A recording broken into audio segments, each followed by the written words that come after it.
Here are the 20 no-nos or mistakes to avoid in Japan. While this video is perfect as the first-timer survival guide, chances are you'll still find some useful information even if you've already been to Japan before. So sit back and relax. No 1.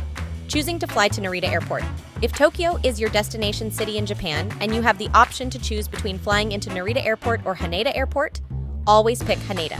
You'll save more time and money because it's closer to the city center than Narita Airport, which is further out in Chiba Prefecture. If you take the Keisai Skyliner from Narita Airport, it will take you about an hour and a half to reach Tokyo Station. On the other hand, if you take the Tokyo monorail from Haneda Airport, you only need 34 minutes to get to Tokyo Station. Ideal especially if your flight arrives close to midnight when the train stopped working. No 2. Arriving after midnight. Try not to get on flights that'll have you arriving in Japan somewhere between midnight to 6 a.m. One major reason is that trains stop running at this time, so it will be very difficult to get into Tokyo. You could always get a taxi, but expect midnight rates to be through the roof, with average rides costing about 150 USD per car each way. This is definitely money that should be put to better use elsewhere in your trip. No 3. Getting or not getting a JR pass. Having a JR pass could be one of the most convenient things on your trip, but only if you plan on traveling on trains a lot.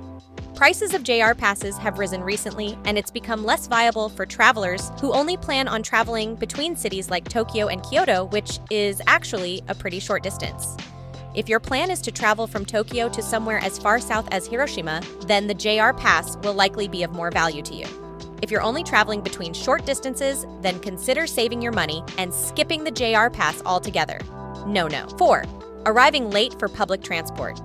Japan's trains and buses operate on a very strict schedule. If you have booked seats on the bullet train, then you definitely want to arrive on the platform at least 10 minutes before it's scheduled to arrive.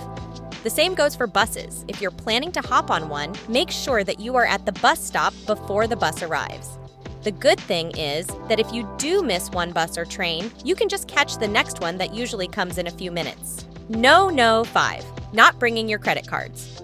By now, you might have heard people tell you that Japan is a country that accepts primarily cash. While food stalls usually only accept cash, you can use your credit card at the convenience stores like 7-Eleven and Family Mart, or when paying for tickets to attractions. You can especially use them in shopping malls when you're out looking for souvenirs. No 6. Not knowing the latest conversion rates.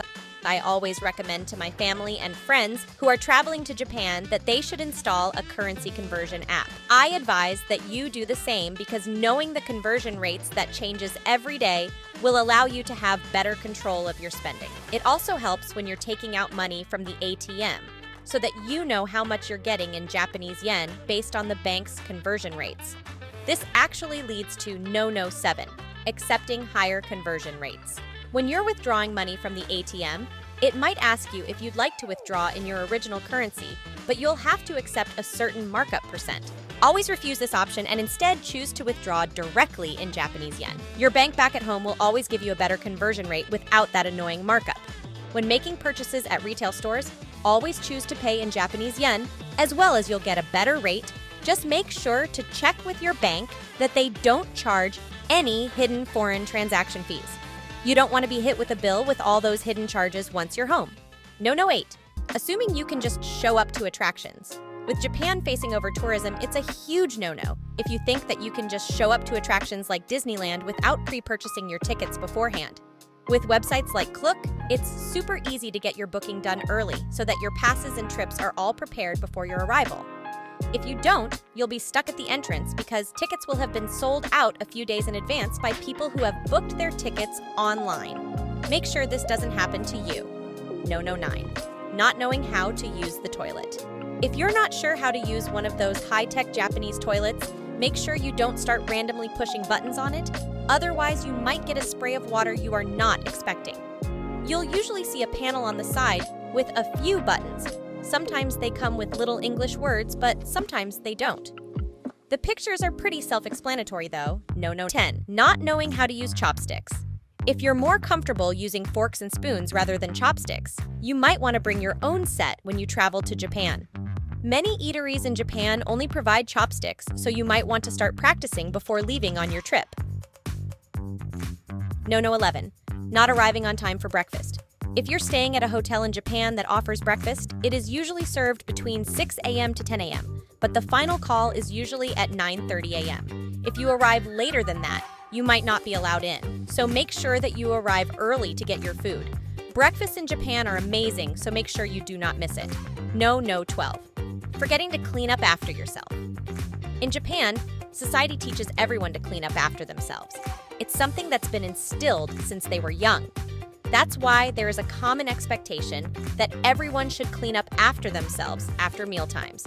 No 13. Expecting to see trash cans in public. Heads up, there are usually few to no trash cans to be found in public areas, especially in major attraction spots and public parks. If you're getting something from a vending machine, there's usually a recycling bin next to it for your can or plastic wrapper. I normally bring along a plastic trash bag when I'm out, then bring it home to sort and dispose of. If you're riding on bullet trains, then yes, there are trash cans on board that you can use to throw away your trash before leaving the train. No 14. Not removing your shoes. When entering certain restaurants, hotels, or people's homes, it is customary to remove your shoes at the entrance, right before you enter. If you see a lowered entryway or a shoe cabinet right at the entrance, then you know you definitely have to remove your shoes. No 15. Not wearing waterproof shoes during summer. The summer months in Japan can bring unexpected rain, and if you're not prepared, you will be drenched from head to toe. You might think bringing an umbrella will solve the issue, and that's usually the case, but don't forget to protect your feet by wearing the right type of waterproof socks and shoes as well. The last thing you want is to walk into a puddle and feel your feet immediately soaked by the water. This is not a fun way to continue exploring Japan, so make sure this doesn't happen to you by wearing waterproof shoes and socks.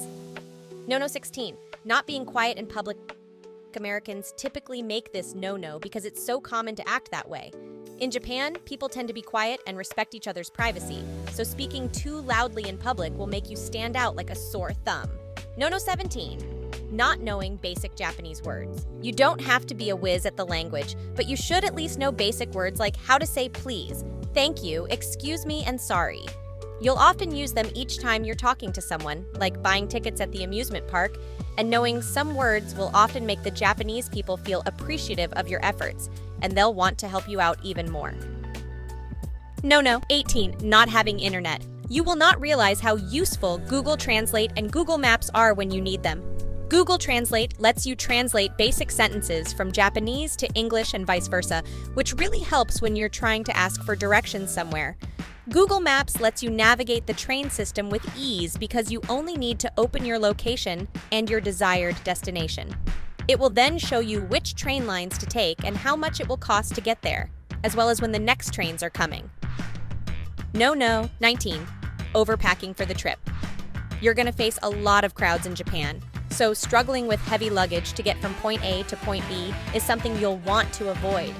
Keep in mind that subways usually only have stairs and not much elevators, so you will have to carry your luggage up and down the stairs, which is not fun. That's why you need to pack as light as possible when visiting Japan. No 20. Not getting your health insured.